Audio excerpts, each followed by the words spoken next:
Imagen Platense, el canal de la ciudad.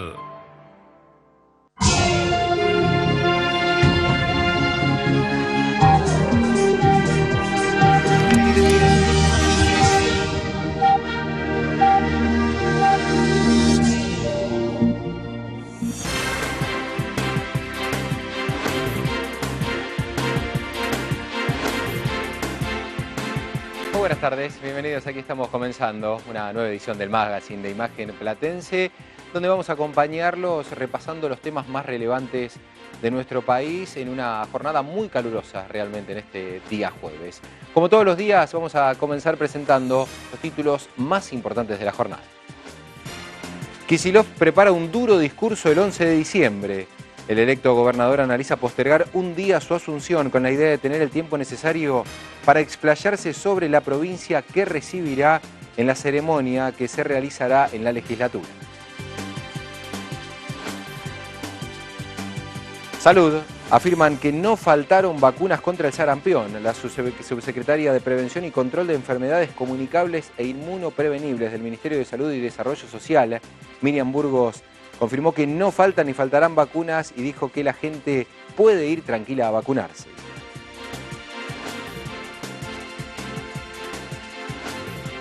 En septiembre cayó el consumo en supermercados. Las ventas se retrajeron 8,8% interanual, mientras que en autoservicios mayoristas la actividad bajó 3,2%, según lo informó el INDEC.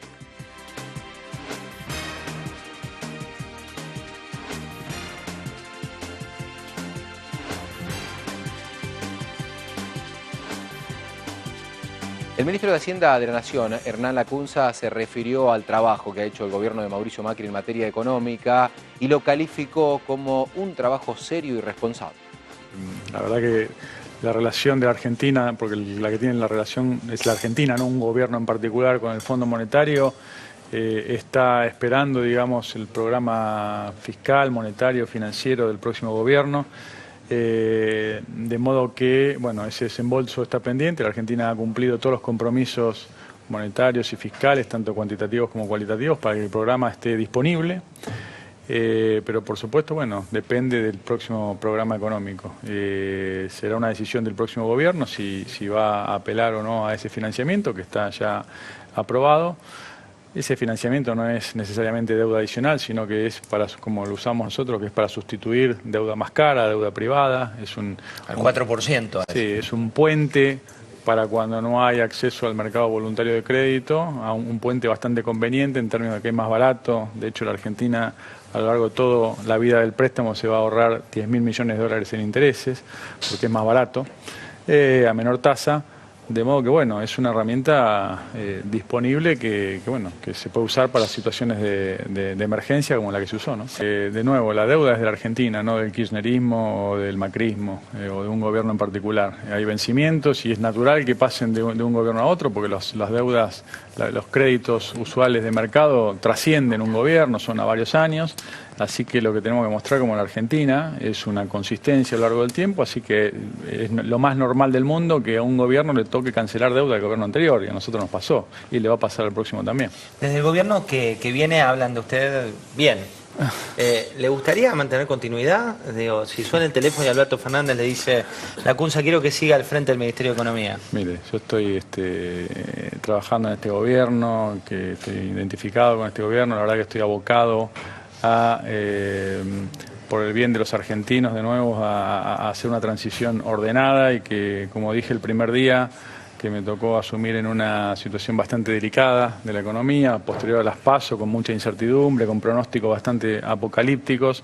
Lo importante es que el barco llegue al puerto y si tiene que cambiar de capitán, como va a suceder, lo haga en orden, con los pasajeros en sus camarotes y con el tanque lo más lleno posible de reservas y de recursos, y ahí estamos abocados. Bueno, no es lo deseable, déjame ponerlo en esos términos, ¿no? Un país no se va a desarrollar con controles cambiarios severos, como los que muchas veces tuvo la Argentina en el mediano plazo.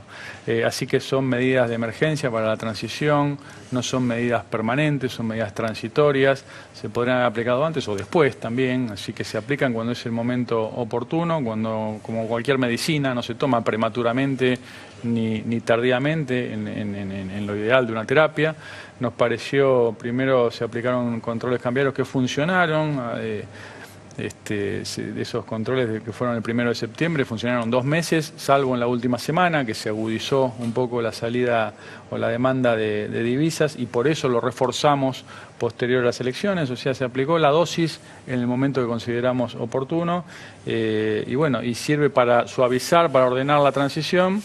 El próximo gobierno tendrá que ver si lo mantiene o lo levanta, pero claramente en el largo plazo no es una política... ¿Y vos qué recomendarías? ¿Qué recomendarías para el 11? ¿Lo levantamos al cepo o lo mantenemos? Eximime, por favor, de dar recomendaciones para el próximo gobierno. Como dije, eso es una tarea de analista, no estoy en ese rol en este momento, así que la verdad que el próximo gobierno tiene que diseñar su programa, sus medidas, sus políticas. Y bueno, lo que estamos tratando nosotros es que queden la mayor cantidad de recursos posibles, reservas en este caso, para que tengan más grados de libertad en el despliegue de sus políticas. Ministro, ¿usted siente que hicieron el trabajo sucio, el mayor ajuste? Nosotros hicimos un trabajo responsable y los resultados están a la vista, un trabajo que tiene mucho costo político. Recién José hacía la figura del consorcio, por ejemplo, con las tarifas de los servicios públicos. A veces pensamos que si pagamos la factura que nos viene por abajo de la puerta 100 pesos, pero el costo de la luz es de 1.000, los otros 900 los pagamos nosotros también a través de las expensas, no de la factura, pero no lo pagan los rusos o los sudafricanos, lo pagamos nosotros a través de los gastos comunes de ese consorcio. Nosotros lo que hicimos fue parte de ese, con alto costo político, indudablemente, pero nos permitió bajar el déficit fiscal, nos permitió ordenar las cuentas públicas, y la herencia que en la parte, o sea, lo que queda para el próximo gobierno, que en la parte más visible, la inercia productiva del empleo, de la pobreza, de la inflación, no es buena, sí por el lado de los cimientos, porque tiene mejores condiciones para poder apalancar un programa económico consistente y que recupere el crecimiento rápidamente después que resuelva la cuestión de la falta de crédito voluntario que hay hoy, ¿no? Ministro, habló con su familia. ¿Cómo fue el momento de decirle que sí para ser ministro de Transición, sabiendo que era un momento muy complejo? Sí, yo era ministro de la provincia, así que me llamó la gobernadora, era un sábado, yo estaba con mi familia, estaba en el interior del país, y me preguntó si estaba dispuesto. Había hablado ya el día anterior sobre la macroeconomía del país. Sin que ofreciera nada, pero sondeando. Sí, no, preguntando mi opinión. 2 horas había hablado, cosa que no era habitual, tanto tiempo por teléfono. Estaba con mi familia, pero la verdad, José, que no hice ninguna especulación de ningún tipo. Cuando un presidente democrático convoca a un ciudadano que tiene vocación por estas cosas, por lo público, En el ámbito bonaerense, el gobernador electo Axel Kicillof prepara su asunción para el día 11 de diciembre y no para el 10, y esto es para que no se superponga con la asunción de Alberto Fernández. Se prevé que Axel Kicillof tenga un duro discurso para hablar sobre la herencia recibida en la provincia. Cuando no se habla de historia es porque hay un chanchullo. Cuando se olvida, la historia de las sociedades está llena de momentos mejores y peores, de momentos que uno disfruta, quiere, recuerda, lo emociona, y otros momentos que no, que preferiría olvidar. Pero la historia es todo ese cúmulo de acontecimientos. Y va construyendo una trayectoria, una cultura y una identidad. Y acá creo que está la cuestión que aúna este desprecio por la historia, esta falta de referencia a la historia, esta falta de discusión histórica que ocurrió en este periodo en la República Argentina con el tema de la universidad. Porque la universidad, producto de esa reforma del 18, es parte central de la identidad, no de los que formamos parte de una forma y de otra de la universidad, sino que esa reforma universitaria y la universidad que pare, digamos, que alumbra esa reforma universitaria, es indudablemente parte de la identidad de la República Argentina, del pueblo argentino. Y me animo a decir acá, todo lo bueno, todo lo mejor, todo lo destacable que ha tenido la sociedad argentina en términos propios y comparativos, todo tuvo de un modo o de otro algo que ver con esa universidad que tiene la República Argentina. Y hablo del reformismo porque la reforma universitaria del 18 fue una reforma que hizo a la universidad, como decía Jimmy, más democrática. Decían los reformistas en ese famoso manifiesto liminar, ¿no? Una especie, bueno, de manifiesto, una declaración de principios que querían terminar con una universidad monárquica y monástica, que querían terminar con una universidad oscurantista, que querían terminar con una universidad cerrada sobre sí misma, con una universidad de privilegios, con una universidad donde los cargos universitarios eran una cuestión hereditaria, pero sobre todo con una universidad, lo digo yo, antidemocrática y elitista. Antidemocrática y elitista. Lo que hizo la reforma del 18 es convertir a la universidad en una universidad democrática en sus procedimientos para adentro, pero también democrática para afuera. La intención no era que en la universidad los cargos se eligieran de otra forma, porque si no los profesores no podían entrar, los que eran de afuera del sistema. Problema que en algunos casos, lamento decir, seguimos teniendo. No era solo esa cuestión de hacerla más abierta para adentro. Lo que marca para mí el hito fundamental de esa reforma es que la problemática y el objetivo de la reforma era que esa universidad fuera democrática para afuera. Es decir, que se vinculara no solo con los problemas de adentro de la universidad, sino con los problemas de la sociedad en los que esa universidad operaba. De otra forma, se puede decir que la universidad fuera un instrumento de transformación de la sociedad. No sirve una universidad que se transforma para adentro si no pretende formar parte de la transformación social y del desarrollo social de un país. Eso creo que quedó plantado en la reforma del 18, pero lo que no quedó claro es que esa reforma era incompleta.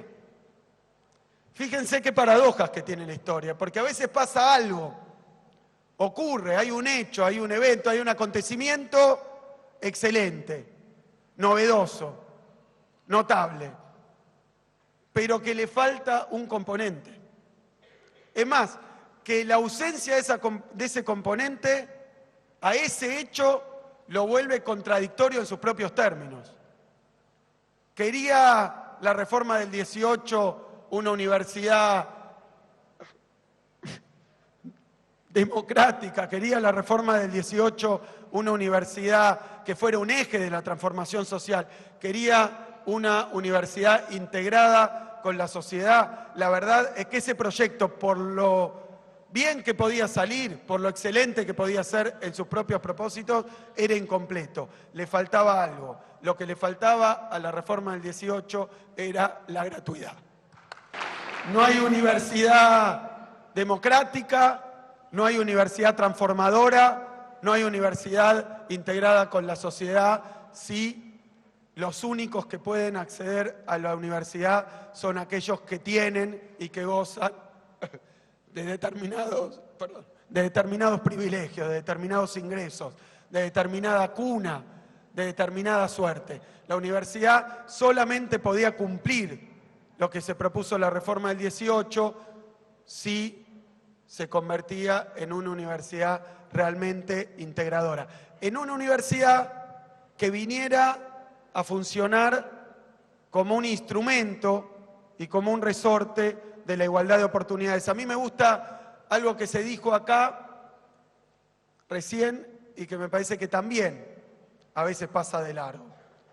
Cuando se habla de derecho a la educación, hay gente que piensa en la primaria. Hay gente que piensa que hay que extenderlo a la secundaria. Hay gente que piensa que hay que agregar jardines de infantes. Todo eso es verdad, indudablemente. Pero el derecho a la educación tiene que ser también derecho a la educación universitaria.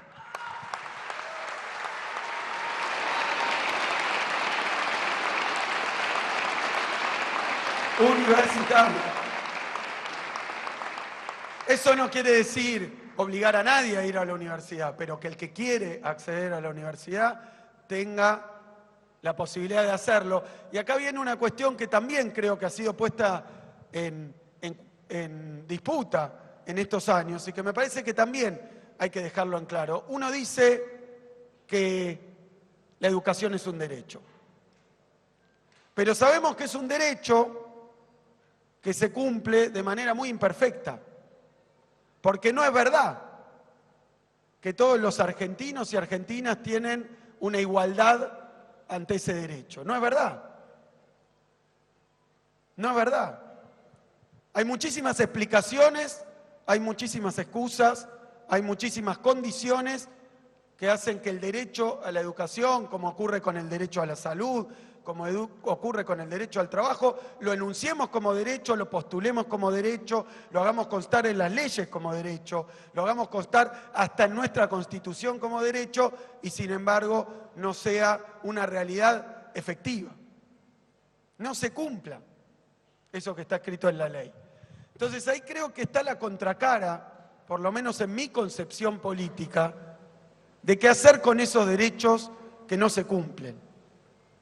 Un derecho para la sociedad, un derecho para el pueblo, que no se cumple, se transforma inmediatamente en una obligación para las autoridades y para la dirigencia política.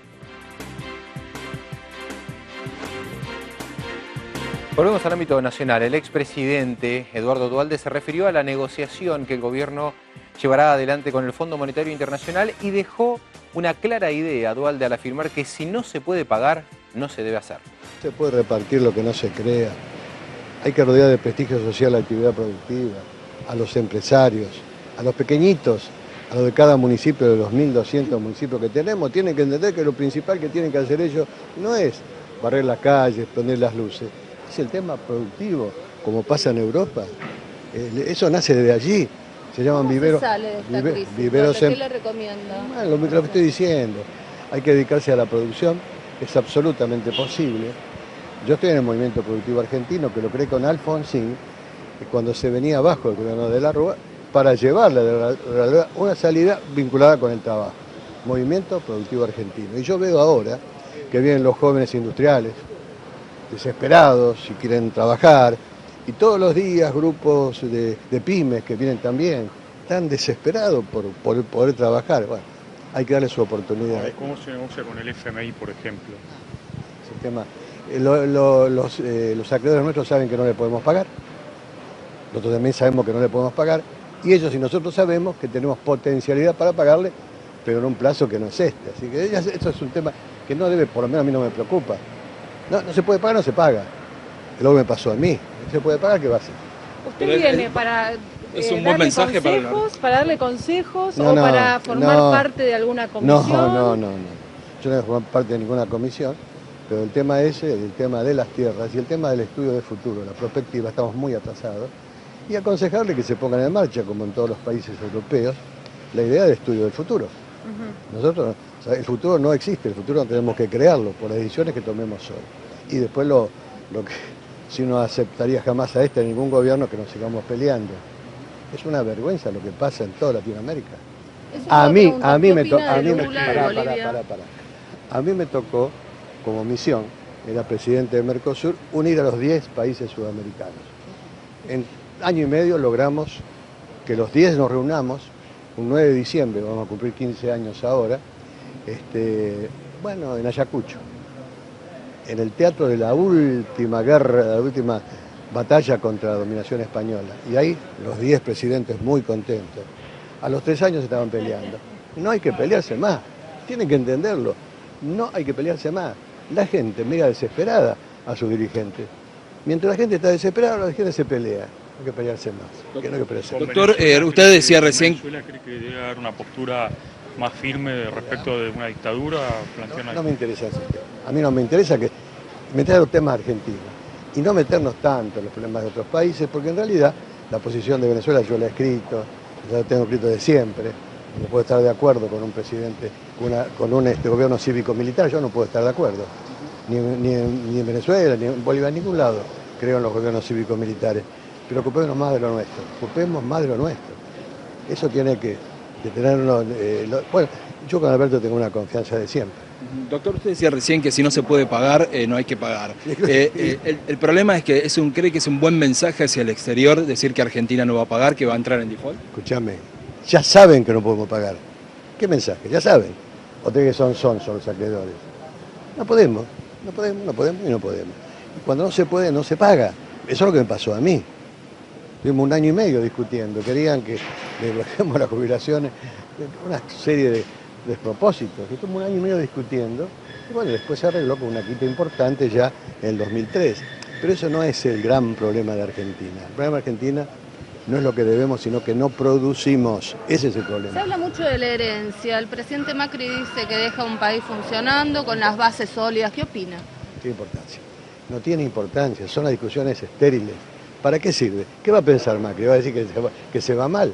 Cuando fue la crisis del 2001, Roberto Labaña tuvo, después en el gobierno de Néstor Kirchner, tuvo un rol fundamental para salir de esa crisis. ¿Crees que Alberto Fernández lo puede llegar a convocar, que él podría aceptar o que puede entrar dentro de este gobierno que va a tener muchas dificultades? No, yo eso no lo sé. Yo he hablado con Roberto. Roberto está en una posición de colaboración, pero no de ocupar cargos, pero no sé. ¿Va a estar en el traspaso presidencial en la Obvio, ceremonia? Obvio, estuve siempre, voy a estar. El economista Martín Testaz se refirió a los planes que podría tener Alberto Fernández para hacerse cargo de la economía del país, sobre todo a partir de lo que dijo Fernández durante la campaña cuando habló de aumentos de salario. Entendemos, por supuesto, que hay promesas de campaña que tienen que ver con ganar elecciones, con ganar votos, que tienen un poco de demagogia por ahí, qué sé yo, si nos ponemos a juzgar, acordate vos, el presidente Macri en su momento planteó que iba a eliminar el impuesto a las ganancias para todos los trabajadores. Finalmente fue una promesa de campaña, lo bajó un poco, pero no lo eliminó. Entonces, alguien podría decir, bueno, no le pidamos a Alberto Fernández lo que no le pedimos a Macri, ¿no es cierto? Pero lo cierto es que hay en las propuestas de Alberto Fernández, en primer lugar, muchas contradicciones, propuestas antagónicas entre sí. Por ejemplo, especificar las tarifas por un lado, pero por el otro lado necesita las inversiones en vaca muerta y quiere desarrollarlas, y entonces es una cosa o la otra. Quiere mantener el mercado interno y por lo tanto salarios reales altos y al mismo tiempo fomentar las exportaciones con un dólar alto, y las dos cosas no pueden ser. Hay que elegir o dólar alto o salarios altos, son incompatibles las dos cosas. Bueno, y así varias de las definiciones que dio, pero otras sí entran dentro de esto que podríamos denominar el teorema de Baglini. Acordate el diputado mendocino que se había hecho famoso en aquel debate de la década del 80 en la Cámara, en la Comisión Bicameral, en realidad, de tratamiento de la deuda, cuando decía, bueno, al final las propuestas que me hacen son más disparatadas cuanto más lejos están de la posibilidad de gobernar, porque finalmente cuando te acercás al gobierno, bueno, prima la racionalidad, empezás a darte cuenta de las limitaciones que tenés. Estas ideas de la deuda de no paguemos la deuda y con esa plata hacemos 300 hospitales, 400, como si pudiera hacerse de ese modo. Bueno, cuando llegas al gobierno te das cuenta que no se puede, ¿no es cierto? Y entonces, entre esas contradicciones que aparecen, que tiene Alberto Fernández, una de esas contradicciones es que planteó, por ejemplo, el famoso aumento a los jubilados y los aumentos de salario del sector público, pero en el caso de los jubilados es particularmente importante. Esto es interesante, mucha gente piensa que ese sector público, el agujero del sector público son los trabajadores, y en realidad a nivel nacional los trabajadores solamente representan los salarios el 13% del gasto público. 13%. 13%, ¿no? El empleo público fuerte está en las provincias, no en la nación. Entonces, no tiene margen ahí, eso no mueve la aguja, pero sí las jubilaciones. El 50% del gasto público prácticamente son las jubilaciones. Si Alberto Fernández cumple con su promesa de aumentar un 20% las jubilaciones, tiene que aumentar un 10% todo el gasto público.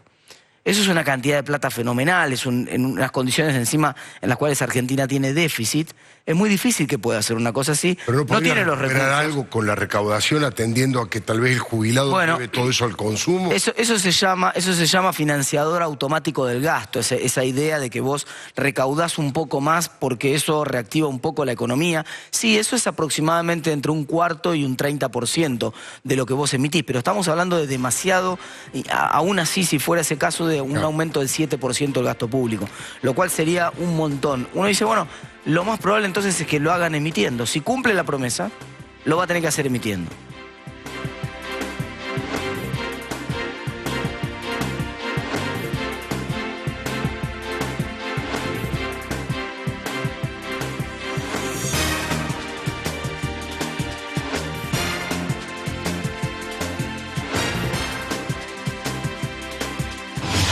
Imagen Platense, el canal de la ciudad.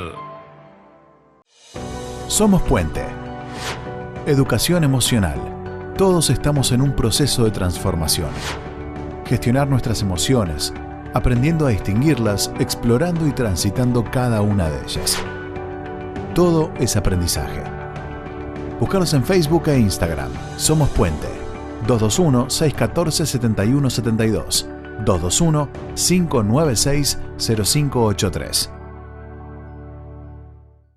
Me Piace, un lugar en permanente crecimiento, en base a calidad y cordialidad, desde un rico desayuno hasta imperdibles cenas y gran variedad en almuerzos y meriendas a toda hora. Así es Me Piace, el multiespacio gastronómico de 9 y 54. Recuerde, 9 y 54, la esquina Me Piace, abierto desde las 7 de la mañana. Reservas por el 422-1168. Los platenses elegimos terminar con el miedo a las lluvias. Por eso, construimos 45 kilómetros de obra hidráulicas, 13 puentes y 500 bocas de tormenta, para que además del agua, los conductos se lleven el miedo. Sumamos al SAME, creamos el nuevo centro de operaciones y desarrollamos una aplicación para que puedas tener toda esa información en tu celular. Todavía queda mucho por hacer, pero empezamos por lo más importante: proteger la vida de todos los platenses. Municipalidad de La Plata. En más de 300 comercios del Gran La Plata y la costa atlántica hay descuentos para los socios del Club El Día. Hágase socio llamando al teléfono 412-0123. 412-0123. Imagen Platense Noticias. De lunes a viernes a las 18 con la conducción de Federico Serra. Imagen Platense Noticias. De lunes a viernes a las 18 por Imagen Platense, el canal de la ciudad. ¿Busca auto o moto en La Plata? Todo el contenido del suplemento Vehículos de los viernes del diario El Día puede ser revisado foto por foto y página por página en www.eldia.com. Una experiencia que ya es un éxito. Tardes de novela por Imagen Platense. Pasión, intriga y romance. Tardes de novela por Imagen Platense, el canal de la ciudad.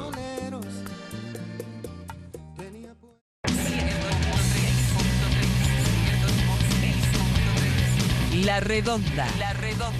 100.3. Fútbol todos los días.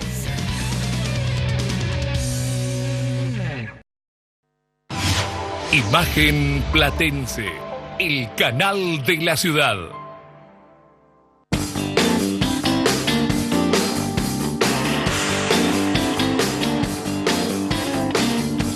Los médicos de los hospitales públicos de la provincia de Buenos Aires van a llevar adelante una jornada de lucha que tiene que ver con una reapertura de paritarias, que tiene que ver con los nombramientos después de los concursos que se realizaron por parte de los profesionales. Le damos la bienvenida al doctor Pablo Maciel para hablar de estos temas. ¿Qué tal, Pablo? Buenas tardes. Hola, ¿qué tal, Sandra? Buenas tardes.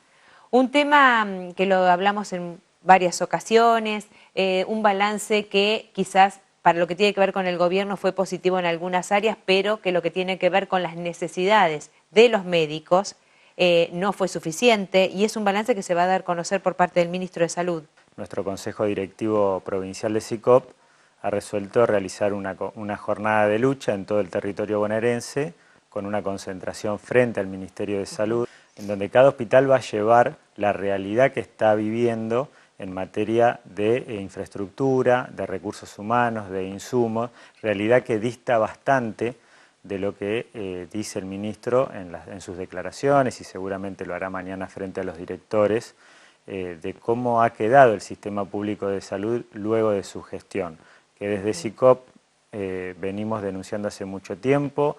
Lo hicimos desde el momento que se aprobó el presupuesto más chico, más bajo de toda la historia de la provincia. Sí. Dijimos las consecuencias que iba a tener y lamentablemente las estamos padeciendo en todos los hospitales, lo está padeciendo la población de la provincia de Buenos Aires. Y además de esto, Sandra, marcar todos los compromisos que asumió el ministro en la última paritaria y que no los ha cumplido, y que esto es muy grave. Además de el incumplimiento de la cláusula de revisión para actualizar nuestros salarios en noviembre, que depende también del Ministerio de Economía y fundamentalmente de una decisión política de la gobernadora, el ministro debería haber cumplido con la puesta en marcha de un nuevo reglamento de residentes, con la aprobación de una enorme cantidad de expedientes atrasados, que son designaciones, que son funciones en los hospitales, y que hoy nos están trayendo problemas en el día a día cotidiano de los hospitales. Esto que tiene que ver, que lo hablábamos hace un ratito, el tema de las funciones de los médicos en los distintos hospitales, que en realidad concursaron para esa función. Claro, claro, acá hay, en todos los hospitales hay una pila de expedientes hace 2, 3, 4 años esperando que la firma del ministro y de la gobernadora.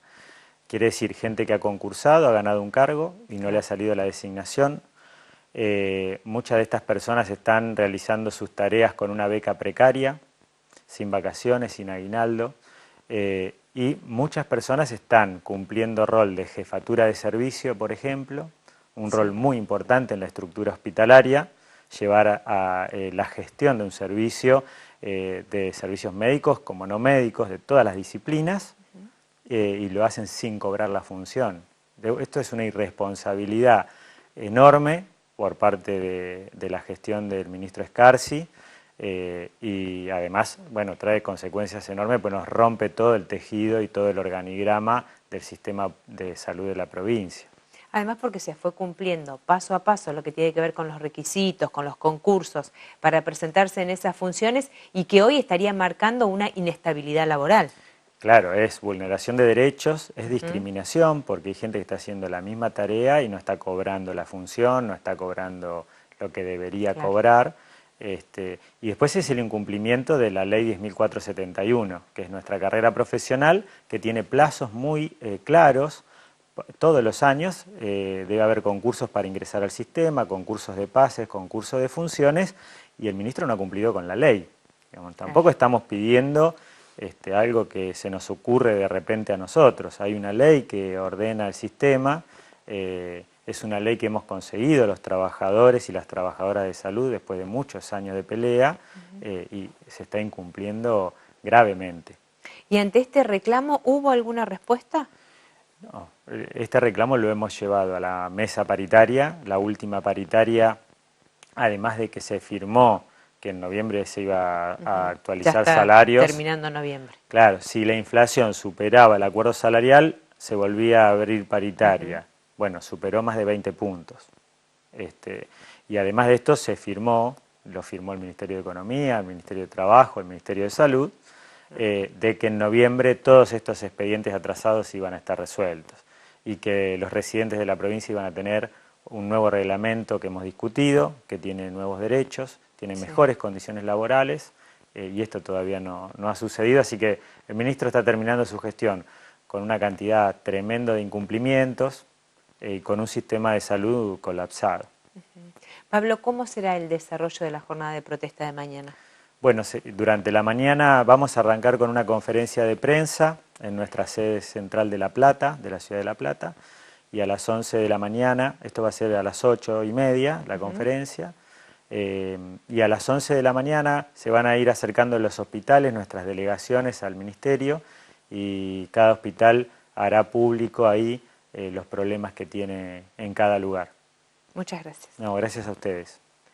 Pausa, ya venimos.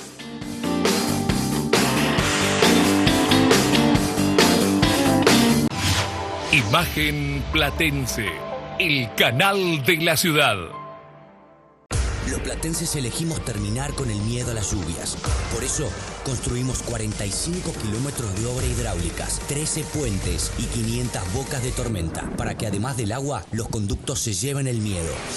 Sumamos al SAME, creamos el nuevo centro de operaciones y desarrollamos una aplicación para que puedas tener toda esa información en tu celular. Todavía queda mucho por hacer, pero empezamos por lo más importante: proteger la vida de todos los platenses. Municipalidad de La Plata.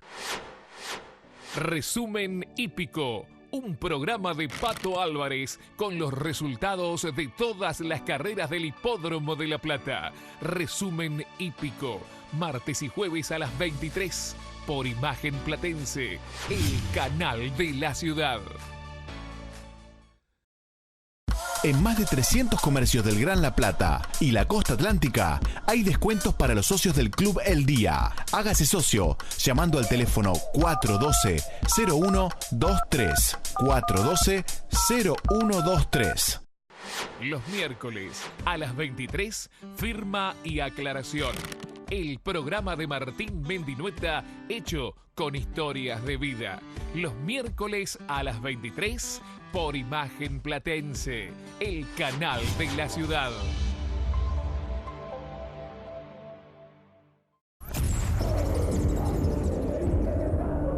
A vos, que mirás el partido los 90 minutos agarrado del alambrado. A vos, que sonreís cuando el 10 tira una gambeta. La Redonda está en el aire. 100.3. Acá se respira fútbol.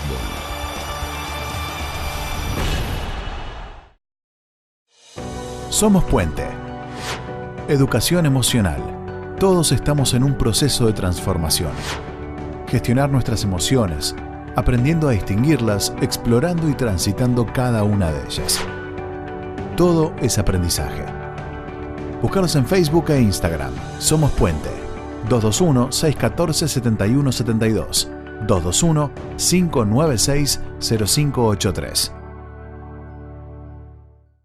Me Piace, un lugar en permanente crecimiento, en base a calidad y cordialidad, desde un rico desayuno hasta imperdibles cenas y gran variedad en almuerzos y meriendas a toda hora. Así es Me Piace, el multiespacio gastronómico de 9 y 54. Recuerde, 9 y 54, la esquina Me Piace, abierto desde las 7 de la mañana.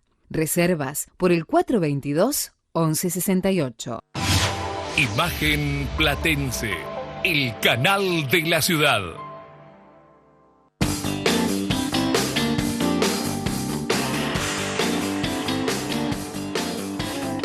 Aquí estamos de vuelta y vamos a recibir la presencia de Oscar de Isasi, secretario general de ATE y de la CTA. Oscar, buenas tardes. Muy buenas tardes, muchas gracias por invitarme. Bueno, la primera pregunta para comenzar a dialogar: ¿cómo llegan los trabajadores estatales a fin de año?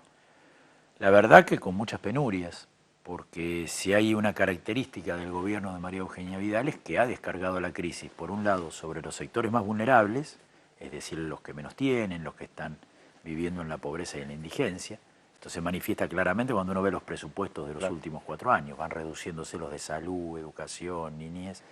Y por otro lado, ha castigado a los trabajadores y trabajadoras del Estado. Nosotros terminamos la gestión Vidal con un 37% menos de poder de compra de los salarios de los estatales. Esto es comparado con el final del gobierno de Scioli. Comparado con el final del gobierno de Scioli, que no era la panacea salarial, pero esto se empeoró.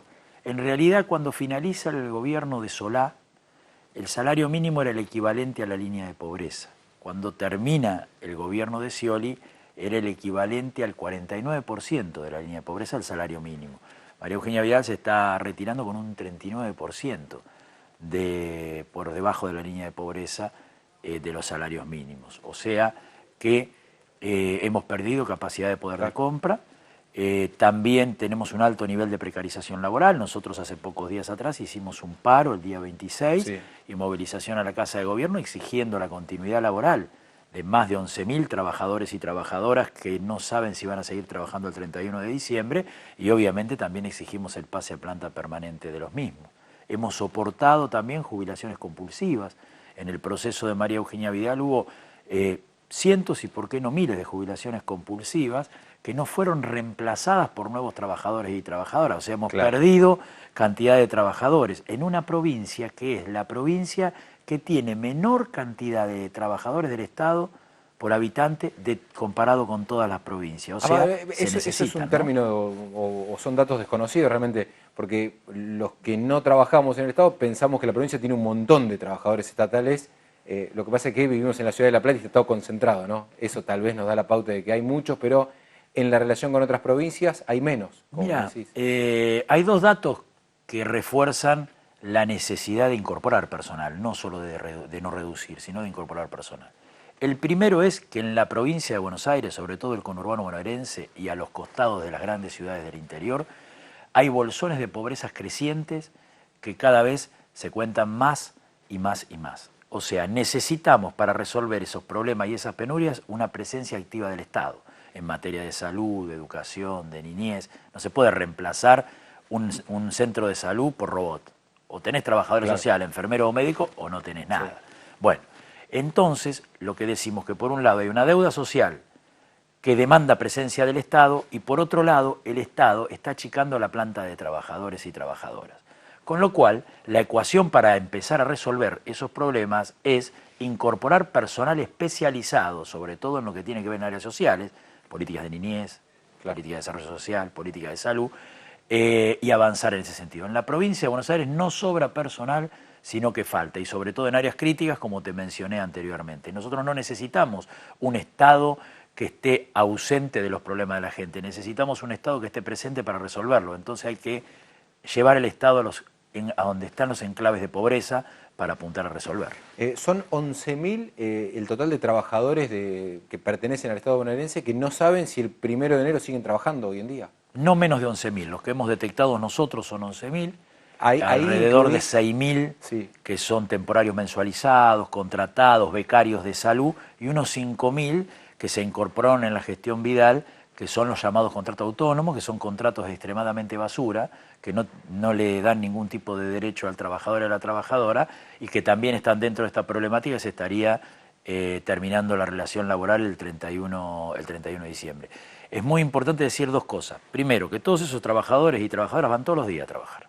Todos los días van a trabajar, por lo tanto no es ningún invento. En segundo lugar, que los 5.000 que se incorporaron en la gestión Vidal no son militantes del PRO, sino que se incorporaron por tener algún contacto, como se hace siempre. En el Estado no hay concurso, entonces uno puede entrar a trabajar a partir de un contacto con el poder político, con un director de hospital, con un pariente. Por lo tanto, son trabajadores y trabajadoras. Pero no significa ser militantes, lo que querés marcar. Exactamente, y no tengo nada contra ser militante, entiendo. Pero sí digo que es importante que esos 11.000 trabajadores tengan continuidad laboral e inicien el proceso de pase a planta permanente. Algunos lo tendrá que hacer María Eugenia Vidal, porque hay cientos de expedientes que contienen miles de compañeros y compañeras que están a la firma de la gobernadora o a la firma del ministro del área que tiene firma delegado. Eso lo puede hacer con el solo acto administrativo de firmar el expediente. Ahora, hoy es 28, y te interrumpo por este sentido. Hoy es 28, faltan 12 días de gestión.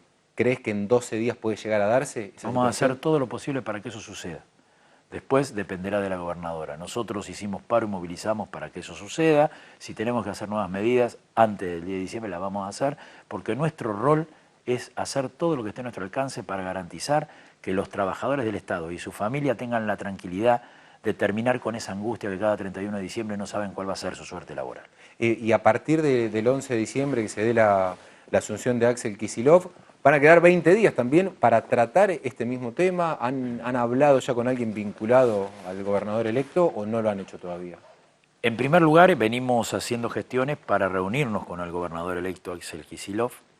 Queremos sentarnos con él a plantearle nuestra visión, por un lado sobre el Estado, cómo queda el Estado después de la gestión de María Eugenia Vidal y cuáles son nuestras propuestas que entendemos se deberían instrumentar para que el Estado empiece a tomar forma para darle soluciones a los que menos tienen. Por otro lado, también queremos plantearle la problemática salarial y laboral de nuestros representados, que son los trabajadores y trabajadoras del Estado. Estamos con muchas ganas de reunirnos con el nuevo gobernador. Tenemos algunas urgencias. Nosotros hace un mes atrás en La Habana nos reunimos con el presidente de la República Bolivariana de Venezuela. Allí acordamos con él el financiamiento de la terminación de 2 embarcaciones emblemáticas en el astillero Navarro de Santiago. Una es el Eva Perón y el otro el Juan Azurduy. Necesitamos reunirnos con el gobernador para instrumentar estos acuerdos y votar definitivamente en el río esos 2 embarcaciones de hondo calado tan importantes para el astillero y para la República de Venezuela. Así que tenemos muchas ganas de juntarnos con el gobernador. En relación a tu segunda pregunta de que faltarían pocos días para el fin de los contratos, nosotros creemos que va a haber continuidad laboral, sobre todo porque el mandato popular del 27 de octubre tiene que ver con no perder más fuentes de trabajo, tiene que ver con generar trabajo, con generar salario, producción. Me parece, confiamos que el gobernador va a interpretar ese sentido del voto popular y le dará continuidad a los trabajadores y trabajadoras. De todas maneras, hicimos la presentación a la actual gobernadora y queremos presentarle un documento que vamos a hacerlo público entre mañana y la semana que viene, de más de 50 hojas, donde hacemos un análisis de situación del Estado, de las políticas públicas, del presupuesto provincial, de los tributos de la provincia, de la coparticipación federal, de la situación de los estatales en la provincia de Buenos Aires y algunas ideas fuerzas que entendemos deberían instrumentarse y queremos llevársela al gobernador en este nuevo tiempo. Cuando Vidal asumió en 2015 habló de una provincia devastada, una provincia prácticamente en quiebra, decía ella, en cuanto a las finanzas. Desde el análisis que hacen ustedes, ¿qué provincia está dejando Vidal? A ver, la provincia de Buenos Aires genera el 43% de la riqueza del país. De ese 43%, solo el 9% va al presupuesto provincial para ser redistribuido entre todos los bonaerenses. Que hubo un saqueo en estos 4 años, tanto en el orden nacional como en el orden provincial, eso fue así. La sideral deuda externa que dejan en la provincia María Eugenia Vidal, que la extranjerizó porque la adquirió en moneda extranjera, muestra que ha sido así. La fuga de capitales ha sido permanente y una principal línea de trabajo. La disminución en las partidas de salud, educación, niñez y desarrollo social muestran un desprecio a los sectores más vulnerables. La baja salarial, la precarización laboral y las malas condiciones de trabajo muestran también una subestimación y desprecio a los trabajadores y trabajadoras del Estado. Ahora, dejan un Estado moldeado en función de los intereses de sus amigos, de los dueños de los negocios en la provincia de Buenos Aires. Ahora, eso no quiere decir que la provincia esté en quiebra. La provincia genera el 43% de la riqueza del país. Ya dije que solo el 9% va al Estado provincial para ser redistribuido. Entendemos que es fundamental una reforma tributaria que le saque a los que ganan cuando la economía crece, que ganan cuando la economía decrece y que ganan cuando la economía se estanca, ganan siempre. Hay que ir a buscar esa riqueza para distribuir parte de esa riqueza en resolver la emergencia alimentaria, la emergencia educativa, la sanitaria, la laboral y la productiva, que son 5 ejes que necesita una sociedad para realizarse como tal. Si eso no se resuelve, todo se hace muy difícil. Por eso decimos que cuando avancemos sobre políticas reparadoras del daño que ha hecho el neoliberalismo, es muy importante sostenerse en el pueblo movilizado. Los grandes grupos económicos que ganaron de manera sideral en este último tiempo no van a querer perder su tasa de ganancia por el solo hecho de que perdieron una elección. Van a seguir yendo por mantenerla. La única forma de sostener una disputa en ese sentido y sacar aunque sea parte de esa ganancia para que coma la gente, mirá lo que te estoy diciendo, para que coma la gente, es si sostenemos un proceso de movilización popular de todas las organizaciones libres del pueblo que tienen ganas de construir una sociedad para todos. ¿Y hoy en día creen que el gobierno de Kicillof apenas asuma va a poder dar alguna respuesta a lo bajo que están los salarios de los trabajadores estatales o esto es una pelea que va a llevar varios años? Nosotros nos gustaría reunirnos con el gobernador para plantearles 3 niveles de la cuestión salarial o 3 niveles de la cuestión laboral. La primera, la urgencia. Nosotros hemos perdido un 37% del poder adquisitivo y entendemos que el gobierno tiene que tomar decisiones para apuntar a recuperar esa pérdida. La segunda es cómo tenemos políticas activas en estos 4 años, porque esta es una oportunidad formidable, para recuperar los niveles, por lo menos que teníamos cuando se fue el gobernador Solá, los niveles salariales, donde el piso era la línea de pobreza, hoy estamos en 40.000 pesos, la línea de pobreza, o sea, el piso sería 40.000 pesos, y de ahí para arriba. Eso en políticas activas en estos 4 años sería formidable, poder recuperarlo. Y se puede porque el 43% de la riqueza está acá. O sea, perdóname que te interrumpo ahí, o sea, plantear una recuperación en 4 años. Sí, plantear políticas activas que nos permitan recuperar definitivamente el salario, no que dentro de 4 años haya aumento salarial. No, el piso es lo que hemos perdido en la gestión de María Eugenia Vidal, eso es para lo urgente. En segundo lugar, que no me parece, en tercer lugar, que no me parece menor, es que este gobierno tiene la oportunidad de jerarquizar, el gobierno que viene, obviamente, de jerarquizar y dignificar la tarea del trabajador y la trabajadora del Estado. Vos hoy ingresás al Estado si tenés una cuña. Sí. Si no, no ingresás. No estoy hablando mal de quien ingresa. Hay trabajadores que son formidables, lo defiendo yo. Así que, por conocido. Pero no hay otra forma de entrar. Vos hoy crecés en la vida laboral en el Estado si sos más o menos amigo del poder político de turno, si no se te hace todo más cuesta arriba, se te hace todo más difícil. Hoy vos accedés a la formación, la actualización y la capacitación, que la vas a usar para mejorar la calidad de prestación, si el director del lugar te deja ir, y si no te deja ir, tenés que hacerlo fuera del horario de servicio. Exacto. Nosotros creemos que hay una oportunidad muy clara en este tiempo de empezar a construir una carrera administrativa que premie a aquel que hace las cosas bien, es decir, el que tiene idoneidad para hacer la tarea, que es solidario con el pueblo destinatario de la tarea que hacemos como estatales y que es compañero de sus pares. Para nosotros eso es fundamental. Un Estado donde el ascenso, si uno quiere ser jefe, sea por concurso y no por cuña, que se manejen las cualidades que uno tiene, que ingresen al Estado por concurso, que ingresemos al Estado por concurso y que tengamos la posibilidad de formarnos, actualizarnos y capacitarnos porque eso sea un derecho y no un permiso discrecional. Porque de última, si un enfermero de neonatología se forma en especialidades de determinadas enfermedades para los neonatos, va a repercutir en la calidad de prestación. Exacto. Entonces, nos parece que es el tiempo de discutir y avanzar sobre un convenio colectivo de trabajo que haga transparente las relaciones laborales y que permita a aquel que hace las cosas con amor, que lo hace bien y que además es compañero de sus pares, poder crecer en la vida laboral. Oscar, decías, hay 11.000 trabajadores que están precarizados, que no pertenecen a la planta del Estado. ¿Por qué el Estado, y esto viene de hace mucho tiempo y se va incrementando esa cantidad de gente que no está dentro de la planta permanente, pero por qué no los pasa a planta permanente a los trabajadores? Empezó con Duhalde esto. Esto empezó con Duhalde, la precarización, empezaron las becas ahí con Duhalde. La verdad que no hay una razón económica. No es ahorro de dinero. Salen lo mismo, algún manguito más, pero salen lo mismo. Y además vos construís un equipo, por ejemplo, en salud, en quirófano. Vale mucho más un equipo construido en 10 años, que se conocen, que trabajan juntos y demás, que un equipo donde cada 7 meses, 1 año, 2 años va cambiando el personal. Hasta la calidad de prestación aumentaría con estabilidad laboral, no solo los derechos. Mirá, la precarización laboral es un factor disciplinador para el que está trabajando. Si uno le pide algo a un jefe que es justo y uno tiene estabilidad laboral, se lo pide desde una relación de fuerza que es distinta, no voy a perder el trabajo. Sí. Ahora, si está la amenaza permanente de perder el empleo porque no tenés estabilidad laboral, seguramente si vos le tenés que dar de comer a 3 pibes todos los días, te vas a aguantar cualquier condición laboral para poder darle de comer a tus pibes. Me parece que tiene que ver con abaratar la mano de obra.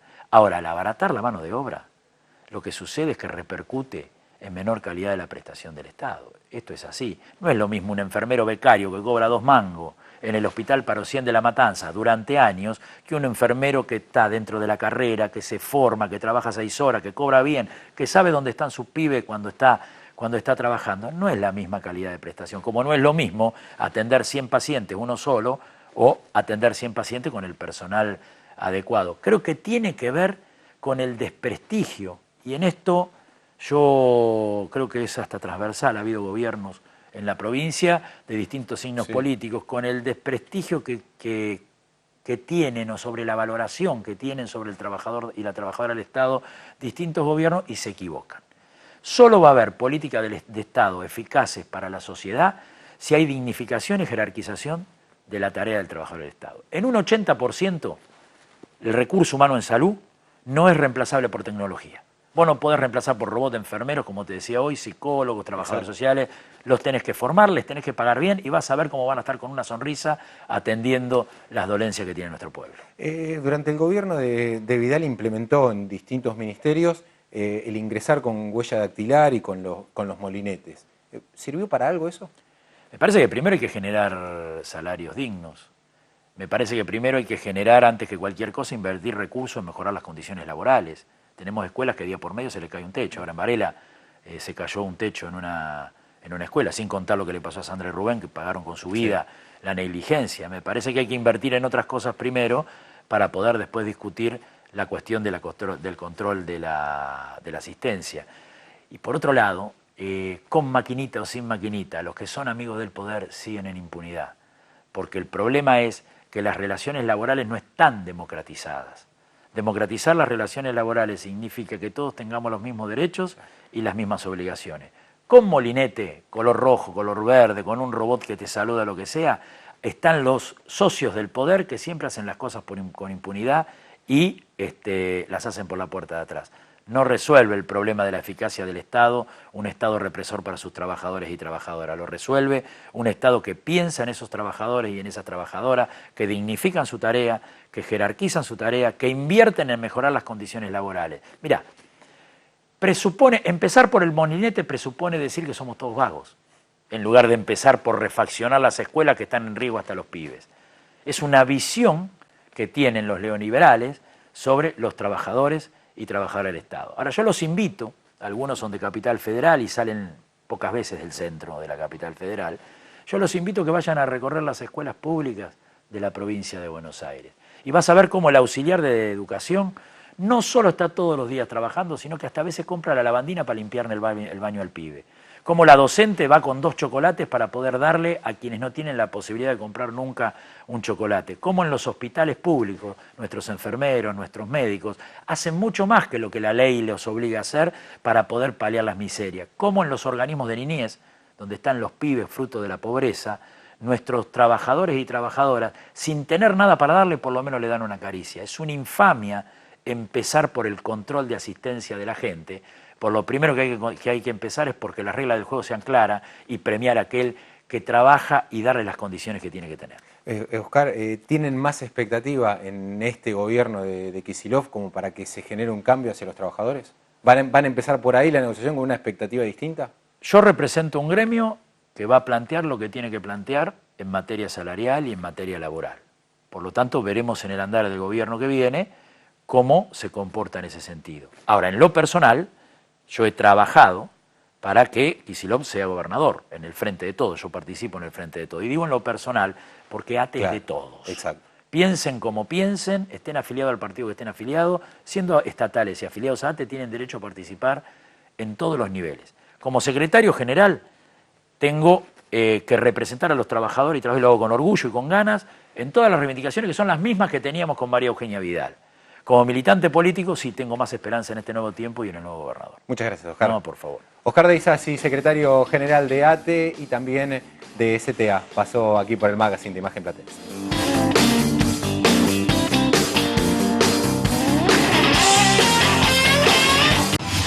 Imagen Platense, el canal de la ciudad. Los platenses elegimos terminar con el miedo a las lluvias. Por eso, construimos 45 kilómetros de obra hidráulicas, 13 puentes y 500 bocas de tormenta, para que además del agua, los conductos se lleven el miedo. Sumamos al SAME, creamos el nuevo centro de operaciones y desarrollamos una aplicación para que puedas tener toda esa información en tu celular. Todavía queda mucho por hacer, pero empezamos por lo más importante: proteger la vida de todos los platenses. Municipalidad de La Plata. Resumen hípico, un programa de Pato Álvarez con los resultados de todas las carreras del Hipódromo de La Plata. Resumen hípico, martes y jueves a las 23 por Imagen Platense, el canal de la ciudad. En más de 300 comercios del Gran La Plata y la costa atlántica hay descuentos para los socios del Club El Día. Hágase socio llamando al teléfono 412-0123. 412-0123. Los miércoles a las 23, Firma y Aclaración. El programa de Martín Mendinueta hecho con historias de vida. Los miércoles a las 23 por Imagen Platense, el canal de la ciudad.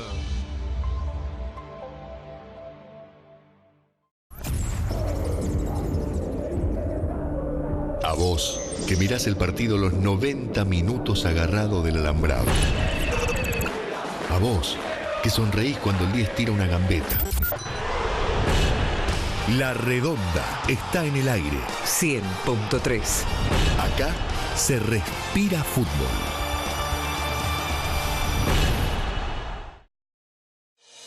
Somos Puente. Educación emocional. Todos estamos en un proceso de transformación.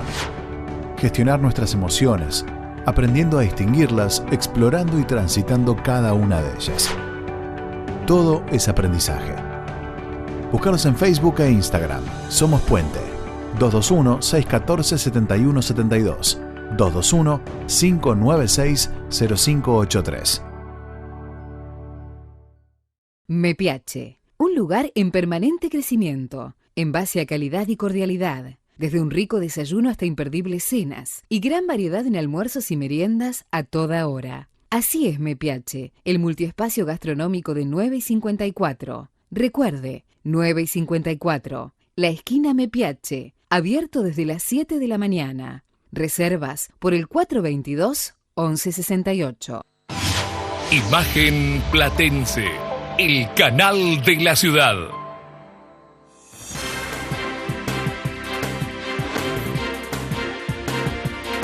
Estamos llegando al final de esta edición del Magazine y vamos a repasar el pronóstico del tiempo para las próximas jornadas y obviamente también cómo está actualmente este día jueves con 26 grados 5 décimas de temperatura actual a pleno sol en una jornada realmente muy agradable en nuestra ciudad y en la región.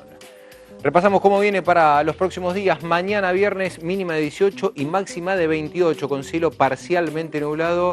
Y atención que para el sábado hay aumento de temperaturas con una mínima establecida en 17 grados y una máxima que podría llegar a 32. Mientras que terminaremos el fin de semana con una jornada de domingo a pleno sol con temperaturas de entre 13 y 27 grados. Así llegamos al final de esta edición. Mañana nos reencontraremos nuevamente con ustedes. Que la pasen bien y muchas gracias por estar del otro lado.